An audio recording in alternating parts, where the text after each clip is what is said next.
ചേച്ചി ഇപ്പം അമൃതേച്ചിക്ക് ആ കല്യാണം തുടങ്ങുന്നതിന് മുമ്പ് മുതലേ she had to go through കുറെയൊക്കെ. അത് കല്യാണം കഴിഞ്ഞ് ഇമ്മീഡിയറ്റ്ലി അപ്പം മുതൽ ഒരു പ്രശ്നങ്ങൾ പയ്യാണ് തുടങ്ങാന്ന് നമ്മൾ ജനറലി പറഞ്ഞൊക്കെ കേട്ടിട്ടുണ്ടല്ലോ കല്യാണത്തിൽ. പക്ഷെ അങ്ങനെയായിരുന്നു ചേച്ചിക്ക് തുടക്കം മുതലേ. ചേച്ചി ഭയങ്കര അട്രോസിറ്റീസിലൂടെയാണ് ഭയങ്കര പീഡനങ്ങളിലൂടെയാണ് പുള്ളിക്കാരി കടന്നുകൊണ്ടുപോയത്. പക്ഷെ പുള്ളിക്കാരി എടുത്തൊരു ഡെസിഷൻ ആയതുകൊണ്ട് ആള് മാക്സിമം അത് ഡ്രാഗ് ചെയ്ത് അവിടെ. കാരണം ഞങ്ങളെ വീട്ടില് ഞങ്ങൾ അത്ര, ഞാൻ പറഞ്ഞല്ലോ, ഞങ്ങൾ ആശ്രമത്തിലൊക്കെ പോകുന്ന ആൾക്കാരായിരുന്നു. ഈ ഇപ്പൊ കാണുന്ന ഞങ്ങളുടെ പെർസോണ അല്ല നേരത്തെ അമൃത വിദ്യാലയത്തിൽ പഠിക്കുന്ന 2 കുട്ടികൾ. ഇപ്പം ഞങ്ങൾക്ക് ഇങ്ങനെ, കാരണം ഞങ്ങൾ ചൂസ് ചെയ്ത പ്രൊഫഷൻ ഇതാണ്. ഞങ്ങൾക്ക് പഴയ പോലെ ചന്ദനം ഒന്നിട്ട് നടക്കാൻ പറ്റത്തില്ല. അപ്പൊ അങ്ങനെയൊക്കെ ഉള്ളതുകൊണ്ട് ഞങ്ങളുടെ ലുക്കും ഫീലും അതനുസരിച്ച് മാറ്റേണ്ടതായി വന്നു. പക്ഷെ ആ സമയത്ത് എന്ന് പറഞ്ഞാൽ ആശ്രമത്തിൽ ഫ്ലൂട്ട് വായിക്കുന്ന, ആശ്രമത്തിൽ എല്ലാം എൻ്റെ അച്ഛൻ്റെ അമ്മയുടെയും ഫാമിലി ഫുള്ള് അമൃതപുരി റിവോൾഡ് ആയിരുന്നു. അപ്പൊ അങ്ങനത്തെ ഒരു ഫാമിലിയിൽ ഒരാളുടെ ഫസ്റ്റ് ബോൾഡ് ഡെസിഷൻ ആയിരുന്നു. അതിൽ ചേച്ചി അനുഭവിച്ചതിനൊക്കെ കഴിഞ്ഞൊരു 6 മാസത്തിനിടയിലൊക്കെയാണ് നമുക്ക് ഒരിക്കലും സ്വപ്നം പോലും കാണാൻ പറ്റാത്ത രീതിയിലുള്ള അവർ അനുഭവിച്ചിട്ടുള്ള കാര്യങ്ങൾ എൻ്റെ അടുത്ത് പറയണത്. അതും എൻ്റെ അടുത്തേ പറഞ്ഞിട്ടുള്ളൂ, അമ്മയുടെ അടുത്തൊന്നും പറഞ്ഞിട്ടില്ല ഇപ്പോഴും. മനസ്സിലായി? അപ്പോൾ ആ ഒരു ഡിസിഷൻ ആയതുകൊണ്ടാണ് അത് ഒരുപാട് ഡ്രാഗ് ചെയ്തത്. പക്ഷെ അതാണ് എനിക്ക് എല്ലാവരോടും പറയാനുള്ളത്. നമുക്കൊരു സ്ഥലത്ത് പറ്റുന്നില്ല എന്ന് കണ്ട ആ സമയത്ത് ചിലപ്പോൾ എല്ലാവരും നമ്മുടെ അഗേൻസ്റ്റ് നിൽക്കുമായിരിക്കും. പക്ഷെ നമുക്ക് നമ്മുടെ കയ്യിൽ നിന്ന് കാര്യങ്ങൾ പോകുന്നതിന് മുമ്പ് അവിടെ നിന്ന് വിടുക. അല്ലാന്നുണ്ടെങ്കിൽ ഒരുപാട് കഴിയുമ്പോൾ നമുക്കത് ആർക്കും പറഞ്ഞ് കൺവിൻസ് ചെയ്യാൻ പറ്റില്ല, കേൾക്കേണ്ടി വരും. That's all. So what you said is like pretty right. അമൃതേച്ചിക്ക് ആ ഒരു ഇതുണ്ടായിരുന്നു. പക്ഷെ പിന്നെ ഞങ്ങളുടെ അച്ഛനും അമ്മയും ഭയങ്കര പാവ ആൾക്കാരായിരുന്നു. അപ്പം അവർ പറയും കുഴപ്പമില്ല, ഞങ്ങൾക്കറിയാലോ ഞങ്ങളുടെ മോൾക്ക് ഇങ്ങനെ തെറ്റ് പറ്റാനുള്ള, ഞങ്ങൾ എങ്ങനെ വളർത്തിയോണ്ടായി. ഇപ്പൊ നിന്നെ ഞങ്ങൾ വേറെ കുറച്ചൊരു ബോൾഡൊക്കെ ആക്കി വളർത്തിയായിരുന്നു, നിനക്കിതൊന്നും പറ്റില്ലായിരുന്നു. നിന്നീ ഒരു പാവമായി പോയെന്നാണ് നിനക്കത് അനുഭവിക്കേണ്ട വന്നേന്നുള്ളത് പറയുന്നതാണ് ചേച്ചിയുടെ strength. So we are lucky that way. അല്ലെങ്കിലും അന്നത്തെ ഒരു ഏജില് അമൃതയ്ക്കും എത്ര മെച്യൂരിറ്റി ഉണ്ട്, വളരെ യങ് അല്ലേ. അപ്പോഴും നമ്മൾ ലൈഫിനെ എപ്പോഴും പോസിറ്റീവായിട്ടേ കാണൂ. ആരും നമുക്ക് ചീത്ത വരും എന്ന് എത്ര പാരന്റ്സ് കുറേം കൂടെ എക്സ്പീരിയൻസ് വെച്ചിട്ടും അവരുടെ ഒരു മെച്യൂരിറ്റി ലെവലിൽ അവർ പറഞ്ഞാലും ആ ഒരു ഏജിൽ ഒരു ലേഡി ഒരിക്കലും എന്റെ ലൈഫിൽ ദേ ഇങ്ങനെ വരാൻ പോണൂന്ന് വിചാരിക്കുന്നതേ ഇല്ല. എനിക്ക് നല്ലതായിരിക്കും വരുന്നത്, ഒരു ട്രൂ ലവ് ആണ്, എന്റെ ലൈഫ് നല്ല രീതിയിൽ ടേക്ക് ഓഫ് ചെയ്യും ഇതാണെന്ന് വിചാരിക്കും. അങ്ങനെ വിചാരിച്ചിട്ട് അതിലേക്ക് സ്റ്റെപ്പ് ഓൺ ചെയ്യാണ്. പക്ഷേ അതവിടുന്ന് തെറ്റിപ്പോയി. അങ്ങനെ പറഞ്ഞ പോട്ട് എന്റെ സ്റ്റോറിയിലെ വില്ലൻ ചിലപ്പോ മറ്റൊരാൾക്ക് വില്ലൻ ആയിരിക്കണം എന്നില്ല കേട്ടോ.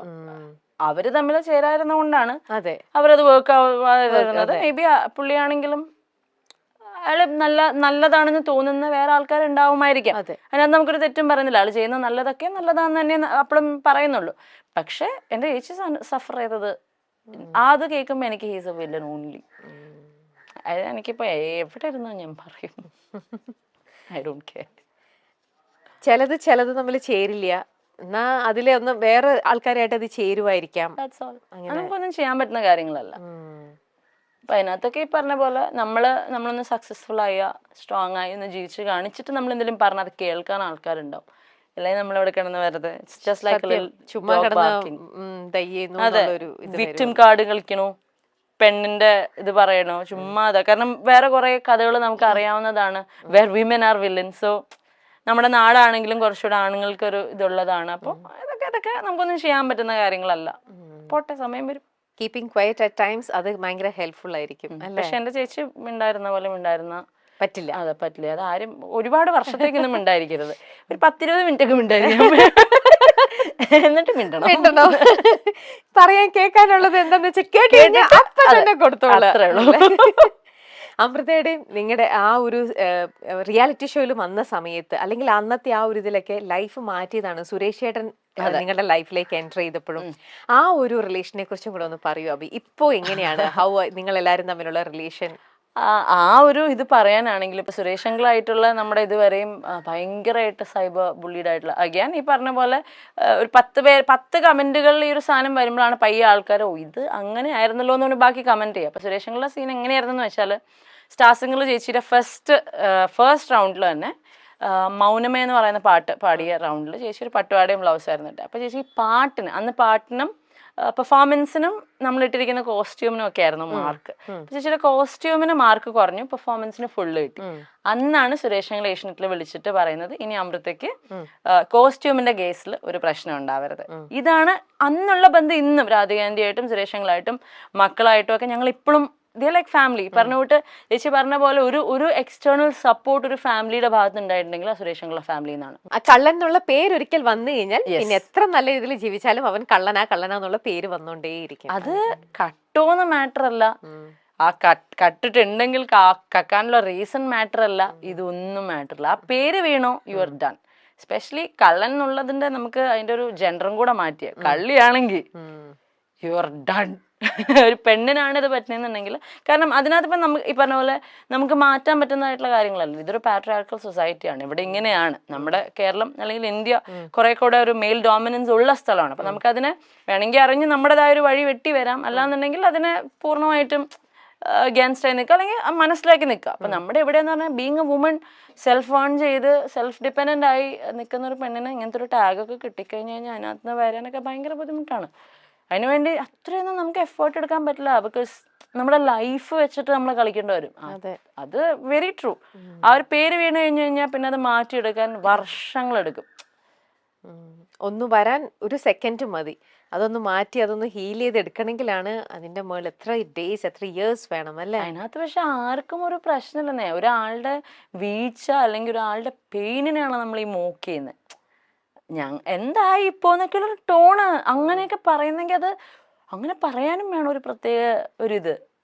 എന്തൊക്കെ ആയിരുന്നു എന്നൊക്കെ ചോദിക്കുമ്പം എടാ നമ്മളിവിടെ ആകെ വീണിരിക്കുള്ളൂ, സ്റ്റോപ്പ് എന്ന് നമുക്ക് അവിടെ പറയാനുള്ളൊരു ഓപ്ഷൻ. നേരിട്ടാണെങ്കിൽ നമുക്കത് പറയാം, പക്ഷെ അതും നിങ്ങൾ എന്താണ് സിറ്റുവേഷന്റെ ഡെപ്ത് മനസ്സിലാക്കുന്നില്ല, അവിടുത്തെ റിയാലിറ്റി മനസ്സിലാക്കുന്നില്ല, നിങ്ങൾ എന്ത് ചെയ്തു എന്ന് മനസ്സിലാക്കുന്നില്ല. ജസ്റ്റ് റാൻഡംലി ഇങ്ങനെ പോവാ, ഒന്ന് കൊടുത്തേക്കാം, കമന്റ് ചെയ്യുന്നു, പോണു. എന്താണെന്നൊന്നും അവിടെ അല്ലേ റിയാലിറ്റി മനസ്സിലാക്കാണ്ടാണ് പലരും കമന്റ് ചെയ്യണതും ഈ പറയണ പോലെ അറ്റാക്കിങ് ഒക്കെ. പിന്നെ ഞാൻ പറഞ്ഞില്ലേ ചേച്ചി, ഓരോ ആൾക്കാർക്ക് ഓരോ ലുക്ക് ഉണ്ട്, ഒരു വൈബ് ഉണ്ട്. ചിലർക്കൊക്കെ പറഞ്ഞോട്ട് ഭയങ്കര കള്ളന്മാരാണെങ്കിലും അവർക്ക് ഭയങ്കര പാവം ലുക്കായിരിക്കും. ഇനിയിപ്പോ അവരൊന്നും എക്സ്പ്ലെയിൻ ചെയ്തില്ലെങ്കിലും കുഴപ്പമൊന്നുമില്ല. പാവം കണ്ടാത്തന്നെ എങ്ങനെ അറിയാനാണ്? How can we judge a book by its cover? ഒരാളുടെ ലുക്കല്ല അയാൾ എന്താണ് ഇത് ചെയ്യുന്നത്. അപ്പൊ ഞങ്ങൾക്ക് എനിക്കൊക്കെ എസ്പെഷ്യലി ഞാൻ മറ്റേ പട്ടിഷോ ജാട അഹങ്കാരി ഇതാണ്. എൻ്റെ അടുത്തൊരു ഇച്ചിരി നേരം സംസാരിച്ചിട്ട് തന്നെ അങ്ങനെ ജഡ്ജ് ചെയ്താൽ കുഴപ്പമൊന്നുമില്ല. അപ്പൊ ഞങ്ങളുടെ ഭാഗ്യത്തിന് എൻ്റെ ചേച്ചി പണ്ടൊക്കെ ഭയങ്കര സ്റ്റാർസിങ്ങിന്റെ സമയത്തൊക്കെ ഭയങ്കര വേറൊരു പേഴ്സോണ ആയിരുന്നു. പക്ഷെ അവരുടെ ലൈഫ് ആണ് അവർ ഇത്രയും ബോൾഡ് ആക്കി ഇത്രയും സ്ട്രോങ് ആക്കി എന്നുള്ളത് എത്രത്തോളമൊക്കെ നമുക്ക് കൺവിൻസ് ചെയ്യാൻ പറ്റും, പറയാൻ പറ്റും, പക്ഷെ കൺവിൻസ് ചെയ്യാൻ പറ്റില്ല. അപ്പൊ ഞങ്ങളുടെ ഇപ്പോഴത്തെ ഒരു ലുക്കും വൈബും വെച്ച് അഹങ്കാരികളാണ്. ഒരു രക്ഷയില്ല, അവരുടെ കയ്യിലിരിപ്പിന്റെ അവർക്ക് കിട്ടണം അല്ലേ. നമ്മളിപ്പോ ഇങ്ങനെ പോന്നോട്ടെ, അത്ര ഒന്നും ചെയ്യാനില്ല അതിനകത്ത്. ഈ ഷോയൊക്കെ പല ഷോസും കാര്യങ്ങളൊക്കെ ആയിട്ട് നിങ്ങൾ ഒരുപാട് ട്രാവൽ ചെയ്യുന്ന ആൾക്കാരാണ്. ഇത്തരത്തിലുള്ള ഇഷ്യൂസും ഈ നമ്മുടെ നാട്ടുകാരുടെയും ഇവിടെയുള്ള ആൾക്കാരുടെ ആറ്റിറ്റ്യൂഡും ബഹളവും ഒക്കെ കാണുമ്പം നിങ്ങൾക്ക് എപ്പോഴെങ്കിലും തോന്നിയിട്ടുണ്ടാവില്ലേ നമുക്ക് ഈ നാട്ടിൽ നിന്ന് തന്നെ പോയേക്കാം? ചില നാട്ടിൽ പുറത്തേക്കൊക്കെ നിങ്ങൾ അവിടുത്തെ കൾച്ചറും രീതികളൊക്കെ കാണുമ്പോൾ നമുക്ക് ഇവിടെ എങ്ങനെയെങ്കിലും ഒന്ന് സെറ്റിൽ ഡൗൺ ആയാലോ? എല്ലാ ആഴ്ച എൻ്റെ അമ്മയ്ക്ക് തോന്നാറുണ്ട്. എല്ലാ ആഴ്ച ഏകദേശം ഒരു മൺഡേ തുടങ്ങി സൺഡേ ഒക്കെ ആകുമ്പോഴത്തേക്ക്, അതായത് ഇന്നിപ്പോ നമ്മുടെ ഷൂട്ട് നടക്കുന്ന ഒരു മൺഡേ ആണ്. ഇന്നിപ്പം അമ്മ ഇന്നലത്തെ ഡോസ് ഒക്കെ കഴിഞ്ഞ് ഇന്നൊന്ന് അതെ ഇതായിട്ടുണ്ട്, റീജനറേഷണൽ മോഡലാണ്. സൺഡേ ആകുമ്പോഴത്തേക്ക് പറഞ്ഞാൽ നമുക്കൊന്ന് ഇവിടെ നിന്ന് പോയാലോ? കാരണം സൺഡേ ആണല്ലോ ഈ സോഷ്യൽ മീഡിയ, ഐ മീൻ വീക്കെൻഡിലാണ് ഇതൊക്കെ ആക്റ്റീവ് ആവുക, അപ്പോഴാണ് കമന്റ്സ് ഒക്കെ ഭയങ്കരമായിട്ട് കൂടുക. അത് കഴിഞ്ഞിട്ട് നമുക്കൊന്ന് പോയാലോ എന്ന് എപ്പോഴും പറയാറുണ്ട്. പക്ഷെ ഈ പറഞ്ഞോട്ട് നമ്മുടെ ഉള്ളിൽ ഇപ്പൊ ഒരു വാശിയായി ചേച്ചി. ഞാൻ ജനിച്ച എൻ്റെ മണ്ണില് ഞാനൊന്നും ചെയ്യാതെ ആരുടെയൊക്കെയോ വാശി തീർക്കാൻ വേണ്ടി ബലിയാടായിട്ട് എനിക്കിവിടെ തന്നെ പ്രൂവ് ചെയ്യണം. ഞാൻ വേറെ എവിടെയെങ്കിലും പോയിട്ട് എനിക്ക് അവിടെ സക്സസ്ഫുൾ ആവുന്നതിനകത്ത് എന്താ കാര്യമുള്ളത്? ഓക്കെ, അവിടെ ഞാൻ പോവാം, പക്ഷെ എനിക്ക് ഇവിടെ നിന്ന് പോകണം. ഇവിടെ എന്റെ പേരുണ്ടാക്കി ഇവിടെ എനിക്ക് ഫൈറ്റ് ചെയ്ത് ഇവിടെ തന്നെ നമ്മുടെ കാര്യം ക്ലിയർ ചെയ്തിട്ട് ഞാൻ എന്താന്ന് എല്ലാവരും ഇവിടുത്തെ ആൾക്കാർ ആദ്യം നമ്മുടെ നാട്ടിൽ വിലയില്ലാതെ പിന്നെ പുറത്ത് അവിടെ പോയിട്ട് എന്താ കാര്യം? We love our place. ഞങ്ങളുടെ നാട് ഞങ്ങൾക്ക് അത്രയ്ക്ക് ഇഷ്ടമാണ്. ഇവിടെ വന്നിരിക്കുന്ന ആൾക്കാരെ തെറ്റിദ്ധാരണയാണ്, അത് ക്ലാരിഫൈഡ് ആവും. എന്നിട്ട് പുറത്ത് എവിടെയാന്ന് വെച്ചാൽ പോയി സെറ്റില്ല. അപ്പൊ ഇതന്നെ അമ്മ അടുത്തും പറയാറുള്ളൂ, അമ്മ ഇതിലെന്താ കാര്യം? അവിടെ പോയി കഴിഞ്ഞാൽ നമുക്ക് നാട് മിസ് ചെയ്യും, നമ്മുടെ സ്ഥലം മിസ് ചെയ്യും, നമുക്ക് സമയം വരും, അങ്ങനെ തന്നെ പറയും. അല്ല പിന്നെ പറഞ്ഞു മാനിഫെസ്റ്റഡ് ആവുമായിരിക്കും അത്. ഡെഫിനറ്റ്ലി എൻ്റെ ക്ലോസർ സർക്കിളിലുള്ള ആർക്ക് എന്നെ പറ്റി ഒരു ചെറിയ തെറ്റിദ്ധാരണ വന്നാലും ഞാൻ അത് വിളിച്ച് സോൾവ് ചെയ്യുന്ന ആളാണ് maximum. When it comes to a large scale, ഈ എന്റർടൈൻമെന്റ് മീഡിയയിലൊക്കെ നിൽക്കുന്ന ഒരു സിനാരിയോ വരുമ്പം ഒരു പരിധി വരെയൊക്കെ ഈ പറഞ്ഞ കുട്ടിയെ നമ്മൾ എഫക്ട് ചെയ്യാതിരിക്കാൻ വേണ്ടിയിട്ട് നമുക്കത് അവോയ്ഡ് ചെയ്ത് പോവാം. പക്ഷെ എന്നെ വളർത്തുന്നവരുടെ മുമ്പിൽ എന്നെ പറ്റി ഒരു റോങ് ആയിട്ടുള്ള ഇൻഫർമേഷൻ അറിയുന്നുണ്ടെന്നുണ്ടെങ്കിൽ, അവരിലേക്ക് എത്തുന്നുണ്ടെന്നുണ്ടെങ്കിൽ അത് ക്ലാരിഫൈ ചെയ്യാൻ ആഗ്രഹിക്കുന്ന ആളാണ് ഞാൻ. കാരണം ഞാൻ മിണ്ടായിരുന്ന അതെല്ലാവരും മറന്നോളുമല്ലോ എന്ന് ഞാൻ ഒട്ടും വിചാരിക്കുന്നില്ല. കാരണം എൻ്റെ മുമ്പിൽ എൻ്റെ ചേച്ചിയുടെ ലൈഫും ഉണ്ട്. ഞാൻ മിണ്ടായിരുന്നു കഴിഞ്ഞു കഴിഞ്ഞാൽ പയ്യെ അവർക്ക് മനസ്സിലാവും. എങ്ങനെ മനസ്സിലാവാനാണ്? എൻ്റെ സൈഡ് ആൾക്കാർക്ക് പറയാതെ എങ്ങനെ മനസ്സിലാവാനാണ്? ഇപ്പം ഈ ഒരു ലോകത്ത് ഞാൻ പറഞ്ഞില്ലേ, ഈ പറഞ്ഞ പോലെ നമ്മൾ ജെന്യൂനായിട്ട് നിൽക്കുകയാണെന്നുണ്ടെങ്കിൽ കോൺസ്റ്റന്റ്ലി നമ്മളെ പറ്റി എന്തെങ്കിലും ഒരു തെറ്റായ കാര്യം പറയുകയാണെങ്കിൽ ആൾക്കാരെ പറഞ്ഞ് ബോധിപ്പിക്കേണ്ട ഒരു റെസ്പോൺസിബിലിറ്റി ഉണ്ട് നമുക്ക്. കാരണം നമ്മളെ വളർത്തുന്ന ഓഡിയൻസ് തന്നെയാണ്, അവർക്കാണ് ഒരു മിസ്അണ്ടർസ്റ്റാൻഡിങ് വന്നിട്ടുള്ളത്. അപ്പോൾ അവരെ നമ്മളത് കാര്യം പറഞ്ഞ, കാരണം they are like A family. ഇതൊരു എക്സ്റ്റെൻഡഡ് ഫാമിലി തന്നെയാണ്. ഇപ്പം ഞങ്ങൾ വ്ളോഗേഴ്സ് എന്നൊക്കെ പറയുമ്പോഴത്തേക്കും AG വ്ളോഗ്സ് ഒക്കെ തുടങ്ങുന്ന സമയത്ത് ഞങ്ങൾക്കൊരു വലിയ കുടുംബം ഉണ്ടായിരുന്നു. ഈ ഫോളോവേഴ്സായിട്ട് വന്ന ആൾക്കാർ ഒരു ഫാമിലി ആയിരുന്നു.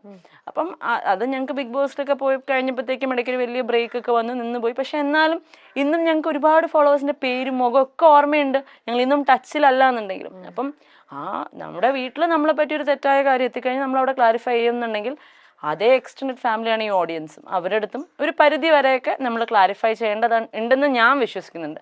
പക്ഷെ മറ്റേ ആറ്റിറ്റ്യൂഡും കുഴപ്പമൊന്നുമില്ല. I don't care, it's part of the game എന്ന് പറഞ്ഞ് പോകുന്നതിനും ഒരു തെറ്റുമില്ല. പക്ഷെ ഞാൻ എൻ്റെ ഒരു സിനാരിയോ വരികയാണെങ്കിൽ എന്നെപ്പറ്റി ആരെന്ത് പറഞ്ഞാലും ഞാൻ അപ്പം ഒന്നിരിക്കും.